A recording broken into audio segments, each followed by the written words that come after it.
ఈరోజు మనం లగ్నం నుండి 10వ స్థానంలో ఏ ఏ గ్రహాలు ఉంటే ఏ ఏ వృత్తులు చేపడతారనేది తెలుసుకుందాం. కుజుడు మరియు శని ఉంటే వైజ్ఞానిక శాఖ, అలాగే కుజుడు మరియు రవి ఉంటే వైద్య శాఖ, 9, 10, 11లో కేతు ఉంటే లగ్నం నుండి అది కూడా వైద్య శాఖే.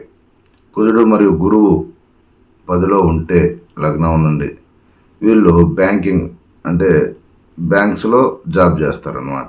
బ్యాంకు సంబంధించిన దాంట్లో జాబ్ అనేది ఉంటుంది. అదేవిధంగా కుజుడు మరియు బుధుడు ఉంటే వ్యాపార శాఖ.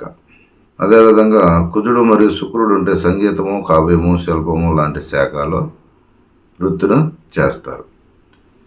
అదేవిధంగా కుజుడు మరియు చంద్రుడు ఉంటే ద్రవము, సముద్రము, వస్తువులు ప్రయాణించడము, స్టీమర్లు ఇలాంటి సముద్రం దాటించడం, స్టీమర్లో పడవల్లో పోవడము అలాంటి వృత్తులు అనేటివి చేస్తారు. అది కూడా లగ్నం నుండి 10వ స్థానంలో ఉంటే మాత్రమే ఫలితాలు వస్తాయి. అదేవిధంగా బుధుడు మరియు గురువు ఉంటే విద్యాశాఖ, అంటే టీచర్లు కావచ్చు, లేదంటే ఒక సంస్థను నెలకొల్పే ఒక బిల్డింగ్ కట్టి బాడీలకు ఇచ్చేవాళ్ళు కావచ్చు. దేనికైనా కూడా విద్యకు సంబంధించిన శాఖలో వీళ్ళు వృత్తిని చేస్తారనమాట.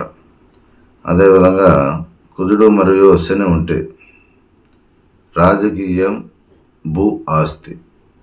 అదేవిధంగా కుజుడు మరియు శని ఉంటే రాజకీయం, భూ ఆస్తి. బుధుడు, గురువు మరియు కుజుడు కలిస్తే న్యాయశాఖ, అంటే లాయర్ వృత్తిని చేస్తారు.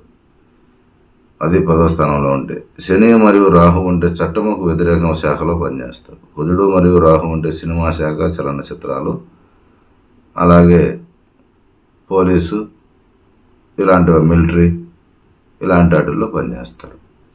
అదేవిధంగా 10వ స్థానాధిపతి మరియు రాహువు కలిస్తే వైద్య శాఖలోకి పోతారు.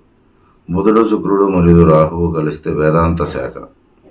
శని మరియు చంద్రుడు కలిస్తే వ్యవసాయ శాఖ. అనేక వివరముల ఆధారంగా సాధారణ వృత్తి మెరుగును తెలుసుకునేది ఈ విధంగా. ఇవి 10వ స్థానానికి సంబంధించిన వృత్తులు మాత్రమే. అంటే లగ్నం నుండి 10వ స్థానంలో ఏ గ్రహాల కలయిక ఉంటే ఆ వృత్తులు అనేటివి చేస్తారనే విధానంతో ఇది చెప్పబడి ఉంది. అంతే తప్ప ఇది ఎవరిది జాతకం అనేది కాదు. ఎవరి జాతకమైనా, స్త్రీకైనా పురుషులకైనా ఎవరికైనా ఇలాంటి వృత్తులు వాళ్ళ జీవితంలో అమరుతాయి. 10వ స్థానం అంటేనే జీవనస్థానం. జీవనస్థానం అంటే మన జీవితాన్ని మనం ఏ వృత్తి చేస్తామని చెప్పుకునే ఒక స్థానమే జీవనస్థానం.